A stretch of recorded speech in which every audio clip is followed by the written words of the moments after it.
Mae gyda fi gwrthrych data, sef arwydd doler a data, gyda'r penodiad vendor name.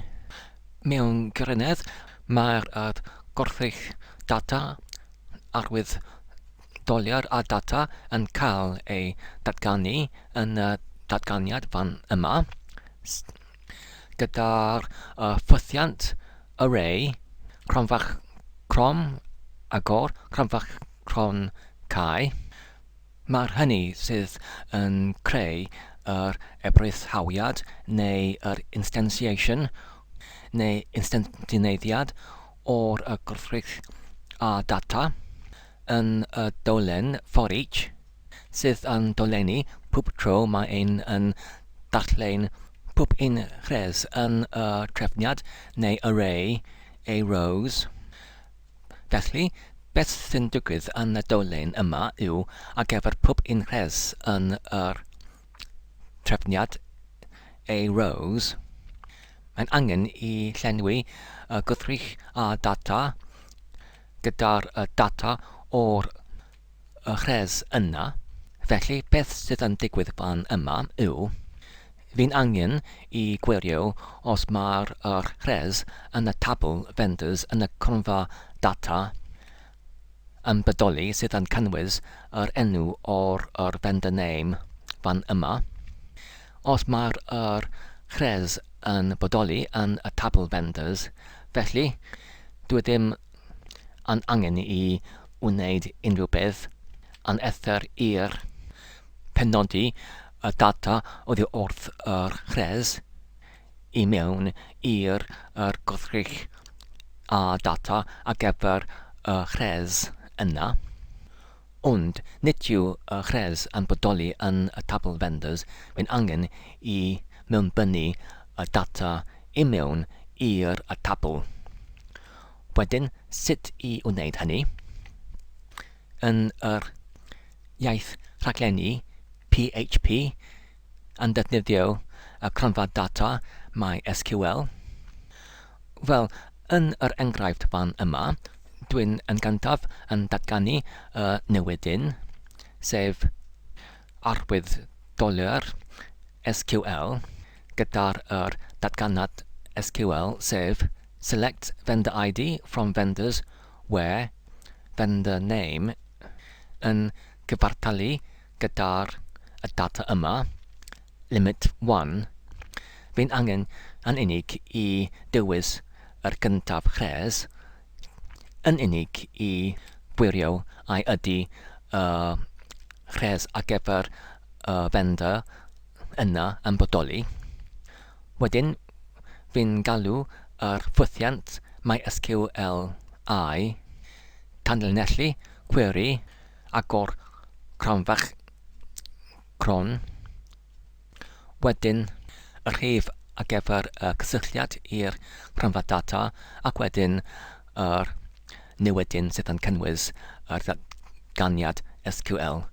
Mae'r ffwythiant hynny yn rhedeg yr SQL ac wedyn yn dychwelyd y canlyniad yn yr newidyn result.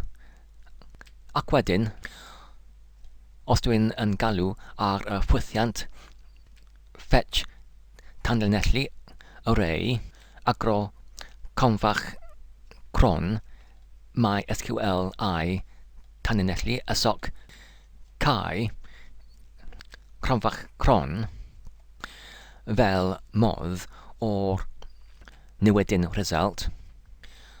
Wedyn, fan yma, dwi'n yn gallu gwirio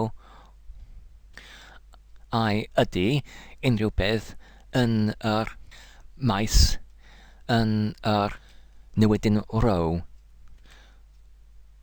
Os yw data yn yr maes yma, sef nid yw y canlyniad yn wag, neu cynnwys y gwerth ddim, felly dwi'n gallu galw yr ffwythiant mysql-i tanlinellu query unwaith eto gyda'r datganiad SQL arall, sef i mewnbynnu y data i mewn i'r tabl vendors, sef insert into vendors, agor, cronfach cron, vendor name, cae cronfach cron, values.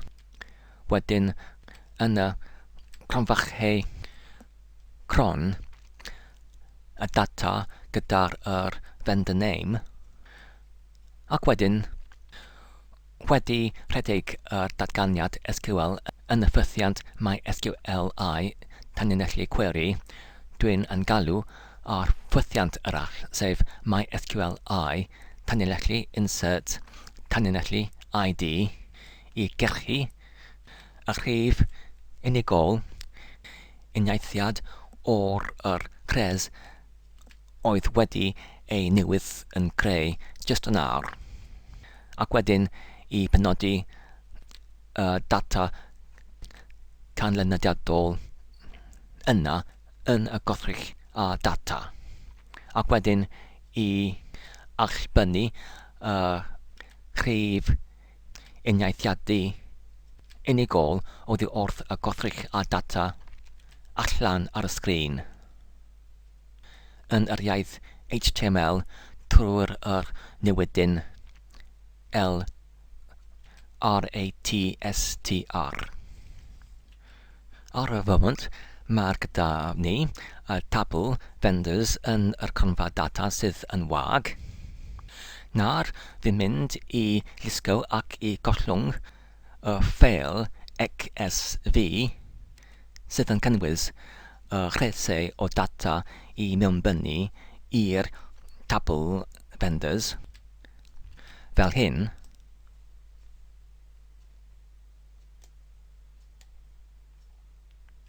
A dyna ni, mae'r ar y sgrin y rhifau uniaethiadu unigol o'r pwp rhes yn y tabl vendors,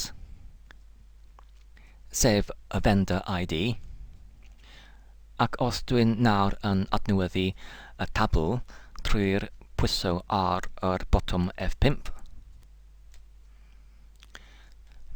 a dyna ni, mae'r 4 rhes newydd yn y tabl yma. Just i atgoffa ein hunain, yn gyntaf mae angen i wirio os ydy'r rhes yn bodoli yn y tabl trwy'r defnyddio y datganiad SQL select fan yma gyda'r limit 1 neu cyfyngiad 1.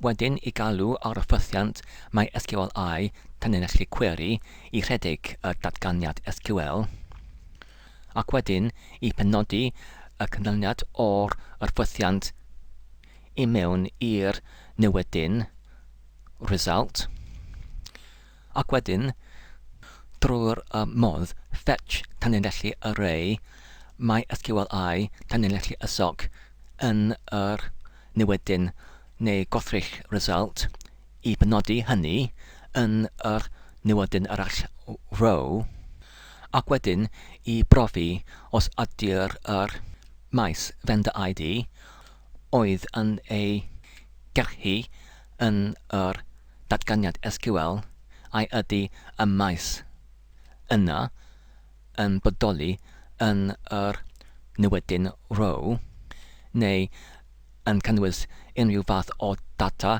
yn hytrach na'r gwerth dim. Dyna'r arwyddocâd o'r arwydd y bychiad,